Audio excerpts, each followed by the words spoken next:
हैं भारतीय अमेरिकी हर्षवर्धन सिंह जो यूएस के राष्ट्रपति दौड़ में शामिल हुए हैं। भारतीय अमेरिकी इंजीनियर हर्षवर्धन सिंह जिनकी उम्र 38 साल है ने 2024 में अमेरिकी राष्ट्रपति पद की दौड़ में शामिल होने की घोषणा की है। भारतीय प्रवासी कपल के बेटे हर्ष 2017 में अमेरिकी राजनीति में आए। वह 2017 में न्यू जर्सी के गवर्नर पद के उम्मीदवार के तौर पर खड़े हुए, लेकिन रिपब्लिकन पार्टी का नॉमिनेशन पाने की दौड़ में बिछड़ गए। अब देखते हैं क्या ये अमेरिका के राष्ट्रपति बन पाते हैं। रेड मीट से होने वाली एलर्जी अल्फा गैल सिंड्रोम, जिससे यूएस में प्रभावित है 4.5 लाख लोग। अल्फा गैल सिंड्रोम एक ऐसी बीमारी है जिसमें ऐसा रेड मीट मतलब गाय का, हिरण का, सूअर का या बकरी आदि का खाने से एलर्जी होती है, जिसे टिक कीड़ा न काटा हो। इसके लक्षणों में मितली यानी कि उल्टी आना, पित्त, दस्त, खांसी आदि शामिल हैं। US centre for disease control and prevention के मुताबिक अनुमान है कि अमेरिका में लगभग 4.5 लाख लोग इस सिंड्रोम से प्रभावित हुए हैं। ध्यान से रखिएगा, अल्फा गैल सिंड्रोम किससे होता है? रेड मीट से। रेड मीट किसका? गाय का, हिरण का, सूअर का, बकरी का। पेपर में आ सकता है, कभी भी आ सकता है। ये वर्ड है अल्फा गैल सिंड्रोम। नाबालिग हो, अपराध किया है पर बच नहीं पाओगे। जी हाँ, इलाहाबाद हाई कोर्ट ने नाबालिग पर गैंगस्टर एक्ट की कार्रवाई को चुनौती देने वाली याचिका पर सुनवाई करते हुए कहा कि 16 साल से अधिक उम्र वाले नाबालिग पर भी यूपी गैंगस्टर एक्ट लग सकता है।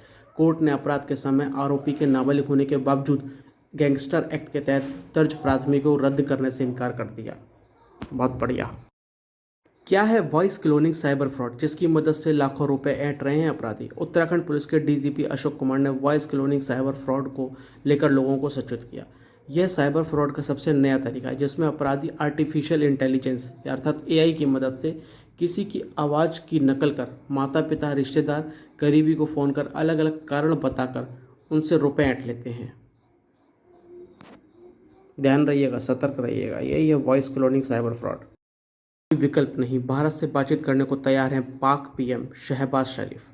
पाकिस्तान के प्रधानमंत्री शहबाज शरीफ ने मंगलवार को भारत के साथ बातचीत करने की इच्छा व्यक्त करते हुए कहा कि युद्ध कोई अब विकल्प नहीं है। उन्होंने कहा, हमारे पड़ोसी को यह समझना होगा कि हम तब तक सामान्य पड़ोसी नहीं बन सकते जब तक हमारे गंभीर मुद्दों को शांतिपूर्ण और सार्थक चर्चा के माध्यम से समझा और संबोधित नहीं किया जा सकता। चलिए, देर आए दुरुस्त आए। भारत का कदम क्या होगा, देखने वाली बात होगी। पर्यटन को बढ़ावा देने के लिए ऐतिहासिक किलों को हेरिटेज होटल में बदलेगी यूपी सरकार। ध्यान से सुनना, आ जाएगा कौन सा किला कौन से शहर में। यूपी का है इसलिए महत्वपूर्ण है। मैच द फॉलोइंग क्वेश्चन में यह आ जाएगा। उत्तर प्रदेश सरकार ने पर्यटन को बढ़ावा देने के लिए ऐतिहासिक किलों को हेरिटेज होटल में बदलने का प्रस्ताव को मंगलवार को मंजूरी दी है। इसमें मिर्ज़ापुर का चुनार किला, झांसी का बरुआ सागर किला, बरसाना का जल महल, लखनऊ का कोठी गुलिस्तान व दर्शन विलास शामिल है। इन इमारतों को 90 साल के लीज पर निजी क्षेत्र को घोषित दिया जाएगा। अब इसमें क्या देखना है कि मिर्ज़ापुर में क्या है, चुनार का किला है, झांसी में बरुआ सागर का किला है, बरसाना में जल महल है, लखनऊ में कोठी गुलिस्तान है व दर्शन विलास है। यह पेपर में आ जाएगा मैच द फॉलोइंग क्वेश्चन में कि कौन सी चीज़ कहाँ पर है। तो करंट में है इसलिए विषय है, इसलिए इसको ध्यान रखिएगा। जानते हैं क्या है आईआईएम संशोधन विधेयक। केंद्र द्वारा लाए गए आईआईएम संशोधन विधेयक में राष्ट्रपति को सभी आईआईएम अर्थात भारतीय प्रबंधन संस्थान में विजिटर बनाए जाने का प्रावधान है। बिल में राष्ट्रपति को आईआईएम के कार्यों के ऑडिट और निदेशकों की नियुक्ति व हटाने की शक्ति का प्रावधान है। ये दे दी जाएंगी। मतलब इसके कानून को बनाने पर राष्ट्रपति द्वारा ही आईआईएम के बोर्ड ऑफ गवर्नर्स के चेयरपर्सन की नियुक्ति होगी। मतलब आईआईएम की पावर्स राष्ट्रपति को सौंपने की तैयारी है। क्या है केंद्र द्वारा लाया गया आईआईएम चालू हुई दुनिया की सबसे शक्तिशाली और सबसे बड़ी पवन चक्की।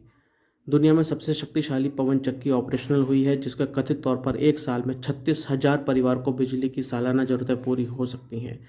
MYSE-16-260 नामक की है 16 मेगावाट की टरबाइन दुनिया की सबसे बड़ी पवन चक्की भी है, जो 67 माले की इमारत से भी ऊंची है। ताजमहल के पास 4,087 पेड़ों को काटने की यूपी सरकार के अनुरोध को किया खारिज। सुप्रीम कोर्ट ने मंगलवार को मैन्युफैक्चरिंग हब प्रोजेक्ट के लिए आगरा में ताजमहल के पास 4,087 पेड़ों को काटने की यूपी सरकार के अनुरोध को खारिज करते हुए कहा कि आगरा में उद्योगों की कोई कमी नहीं है, लेकिन पेड़ों की कमी है। ताजमहल के आसपास के कई इलाकों में पेड़ काटने के लिए कोर्ट की अनुमति जरूरी है। ब्रिगेडियर व उससे ऊपर की रैंक के अफसरों के लिए एक समान वर्दी व्यवस्था लागू की है। भारतीय सेना ने मंगलवार को ब्रिगेडियर और उससे ऊपर वाले वरिष्ठ अधिकारियों के लिए एक नया सामान्य वर्दी नियम लागू किया। अधिकारियों के मुताबिक वरिष्ठ अधिकारियों की टोपी, कंधे के पर बैज, गोरकेट, पैच, बेल्ट और जूते एक समान होंगे। फ्लैग रैंक अधिकारी अब कोई पट्टा नहीं पहनेंगे। अधिकारियों ने कहा यह कदम सेना के चरित्र को मजबूत करेगा। से मूल्यवान कंपनियां। रेफिनेटिव आइकॉन के आंकड़ों के अनुसार पिछले महीने $3 ट्रिलियन का बाजार मूल्यांकन पार करने वाली एप्पल दुनिया की सबसे मूल्यवान कंपनी बनी है। इसके बाद Microsoft, Saudi Aramco, Alphabet, Amazon, Nvidia, Tesla, Meta, Berkshire, Hathaway और वीज़ा का स्थान है।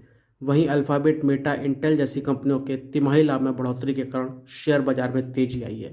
तो सबसे मूल्यवान कंपनी है एप्पल। मणिपुर में महिलाओं संग हुई दुर्घटना। क्रिकेट में लगाया अपना पहला छक्का, पहली बार जीता कोई T20 मैच। चीन ने सोमवार को अंतर्राष्ट्रीय क्रिकेट में अपना पहला छक्का लगाया। चीन के 6 नंबर के बल्लेबाज चेन जुआंग ने ICC मेंस T20 विश्व कप में एशिया बी क्वालिफायर में म्यांमार के खिलाफ पहला छक्का जड़ा। मैच में म्यांमार को 77 पे 8 स्कोर करने के बाद चीन ने 70.2 ओवर में 5 विकेट रहते लक्ष्य हासिल किया। पायरेसी को रोकने के लिए लाया गया सिनेमेटोग्राफी बिल, जो लोकसभा में हुआ है पास। केंद्रीय मंत्री अनुराग ठाकुर द्वारा पेश किया गया सिनेमेटोग्राफ संशोधन बिल 2023 राज्यसभा और लोकसभा दोनों में पास हो चुका है। बिल में फिल्मों की अनधिकृत रिकॉर्डिंग और प्रदर्शन पर रोक लगाने का प्रावधान है। नियम तोड़ने पर 3 महीने और 3 साल तक की सजा है और 3 से 5 लाख तक का जुर्माना भी है। लोकमान्य तिलक पुरस्कार से सम्मानित किया गया। पुणे, महाराष्ट्र में मंगलवार को एक समारोह में प्रधानमंत्री नरेंद्र मोदी जी को लोकमान्य तिलक राष्ट्रीय पुरस्कार से सम्मानित किया गया।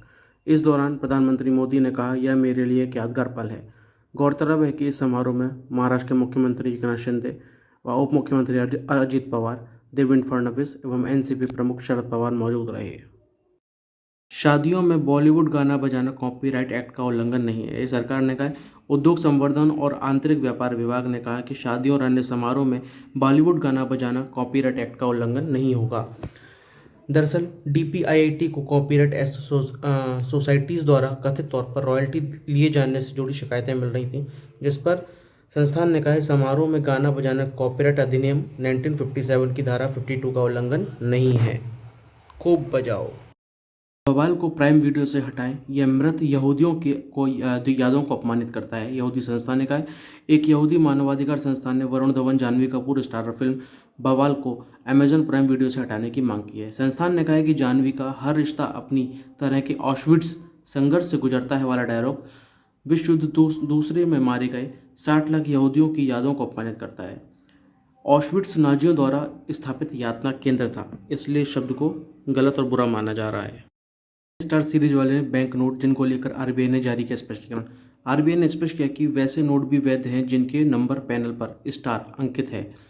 बकौल RBI यह निशान इस बात की पहचान करता है कि नोट बदला गया है या फिर नोट के खराब हो जाने के बाद उसी नंबर से दोबारा नोट छापा गया है। अतः ऐसे नोट फर्जी नहीं है, बिल्कुल चलता हो हालत में कोई दुकानदार मना करे तो RBI को शिकायत करें। कौन है बिहार की फलक, जिनकी फिल्म ऑस्कर के स्टूडेंट अकेडमी अवार्ड की दौड़ में शामिल हुई है? मुजफ्फरनगर की रहने वाली अभिनेत्री फलक खान की short film Champaran mutton Oscar के स्टूडेंट अकेडमी अवार्ड 2023 के लिए सेमीफाइनल राउंड में पहुंच गई है। फलक ने MIT मुजफ्फरपुर से इंजीनियरिंग और मुंबई से MBA किया है।